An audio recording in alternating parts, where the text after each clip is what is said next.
नमस्कार. प्रेमिलाच रेसिपीमध्ये तुमचं सर्वांचं खूप खूप खूप स्वागत. आज आपल्याला नवरात्री उपवासासाठी मस्त अशी बटाट्याची भजी करायची. तर ही भजी खूप छान लागतात, खायला मस्त कुरकुरीत होतात आणि खूप कमी वेळामध्ये होतात आणि साहित्य सुद्धा खूप कमी लागतं. तर तुम्हाला जेव्हा ही भजी खायची आहे तेव्हा तुम्ही 15 ते 20 मिनिटं आधी ही भजी करू शकता आणि लगेचच खाऊ शकता. तर ही भजी करण्यासाठी काय काय साहित्य लागणार आहे आणि ती कशी तयार करायची हे बघण्यासाठी लगेचच किचन मध्ये जावे. त्याआधी जे कोणी माझ्या रेसिपीज नव्याने बघत आहेत त्यांनी माझ्या चॅनेलला जरूर सबस्क्राईब सुद्धा करायचं आहे आणि कमेंट करायला अजिबात विसरायचं नाही. तर आता वेळ न घालवता लगेचच आपल्या रेसिपीला आपण सुरुवात करूया. आता आपल्याला उपवासासाठी मस्त अशी बटाट्याची कुरकुरीत भजी तयार करायची. तर त्याच्यासाठी साहित्य काय काय घेतलंय ते आधी बघूया. इथे मी 2 बटाटे साल काढून असे पाण्यामध्ये ठेवलेले. इथे 1 वाटी साबुदाण्याचं पीठ आणि 1 वाटी वरईचं पीठ घेतलेलं आहे. हे दोन्ही पीठं मी घरीच मिक्सरमध्ये बारीक केलेले. तर हे पीठ बारीक करताना छोटं भांडं वापरायचं मिक्सरचं, म्हणजे अशी छान पीठं बारीक होतात. मोठ्या भांड्यामध्ये असं पीठ चांगलं बारीक होत नाही.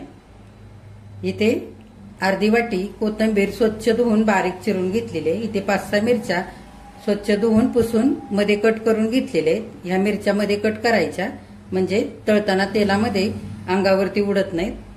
इथे 1 चमचा भरून लिंबाचा रस घेतलेला आहे.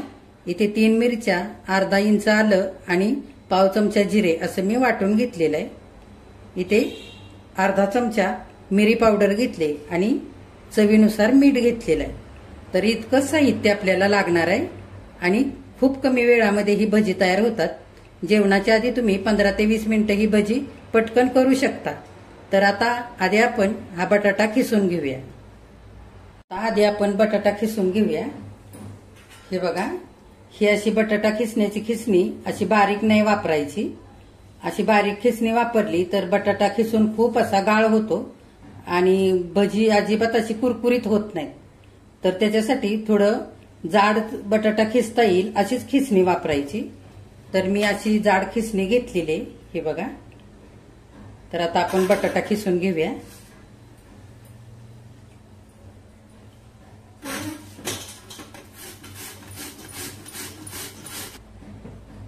हे बघा, असं जाडसर असा खिस झालेला आहे. असा जाडसर खिस असला की बटाट्याची भजी छान अशी कुरकुरीत होतात. आता सगळा बटाटा आपण खिसून घेऊया. हे बघा, दोनही बटाटे आता खिसून झालेले. मस्त असं जाडसर खिस झालेला आहे. हे बघा. आता हा खिस आपण चांगला 2 पाण्याने आधी धुवून काढूया. हे बघा, आता हा खिसलेला बटाटा 2 पाण्याने स्वच्छ धुवून घेतलेला आहे आणि पाण्यामध्ये ठेवलाय. आता आपण हा बटाटा खिसलेला हाताने चांगला पिळून काढूया. थोडा थोडा घेऊन चांगला असा पिळून घ्यायचा. सगळं पाणी काढायचं. हे बघा. हे बघा, सगळा बटाटा मी चांगला हाताने असा पिळून अगदी सुटसुटीत करून घेतलेला आहे. हे बघा, आपल्याला बिना पाणी घालताच हे पीठ सगळं भिजवून घ्यायचंय. आता आपण हा मिरचीचा ठेचा केलेला घालूया. तुमच्या आवडीप्रमाणे तुम्ही तिखट वापरू शकता किंवा उपवासाचं लाल तिखट सुद्धा ह्याच्यामध्ये तुम्ही घालू शकता. जर तुम्ही जिरे, कोथिंबीर, आलं खात नसाल तर ते नाही वापरलं तरी चालेल, किंवा काळी मिरी नसाल खात उपवासाला तर नाही वापरले ना तरी चालेल. ही काळी मिरीची पावडर ती पण घालूया. कोथिंबीर घालूया.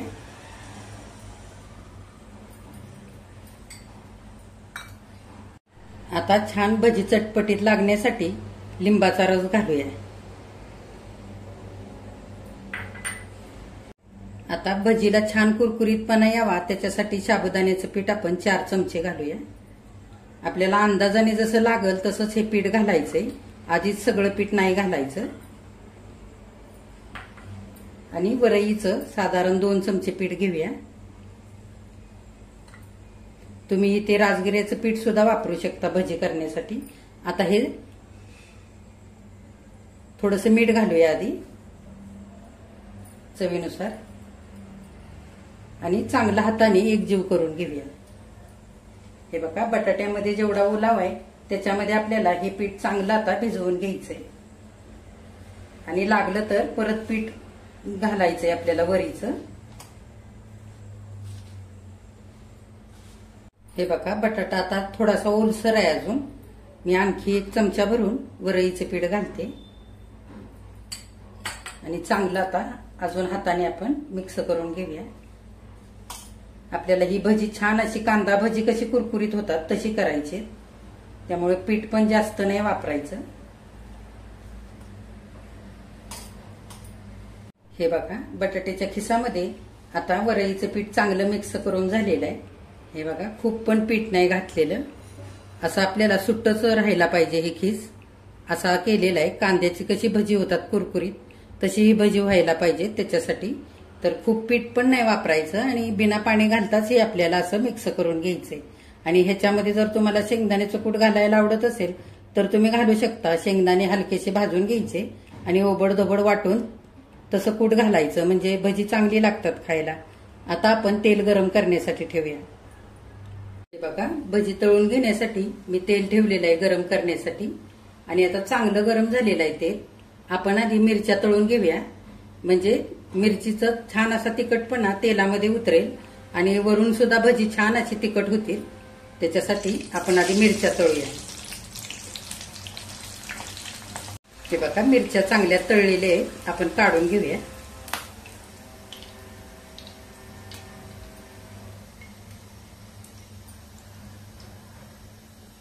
आणि आता भजी करूया. आता आपण भजी करूया. हे बघा, भजीचं आता हे पीठ भिजवलेलं असं दाबून नाही घ्यायचं खूप. हे बघा, हलक्या हाताने असं करून घ्यायचं आणि असं घालायचं.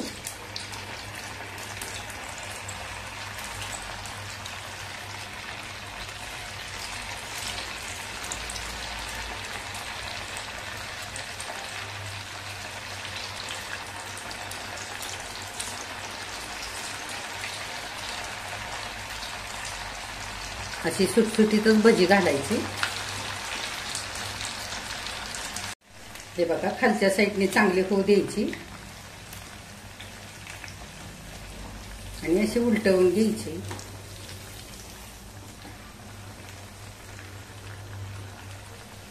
छान गोल्डन कलर वरती भजी तळून घ्यायची, चांगली कुरकुरीत होईपर्यंत.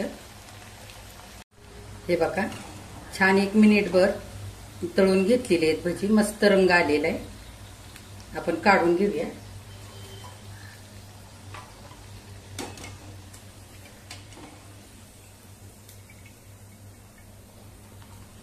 हे बघा, आता अशीच आणखी करूया. हे पीठ भजीचं जास्त वेळ ठेवायचं नाही, नाहीतर मग बटाट्याला पाणी सुटतं आणि पीठ ओलसर होतं.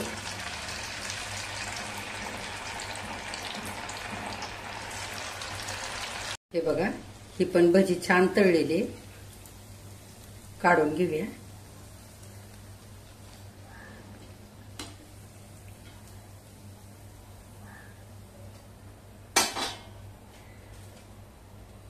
हे बघा, किती छान झालीत.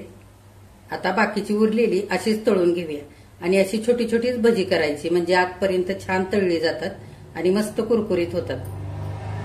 हे बघा, उपवासाची आता बटाट्याची भजी आपली सगळी तळून झालेली आहेत. किती मस्त झाली आहेत बघा. वरून छान कुरकुरीत झालेली. मी एक दाखवते तुम्हाला. हे बघा,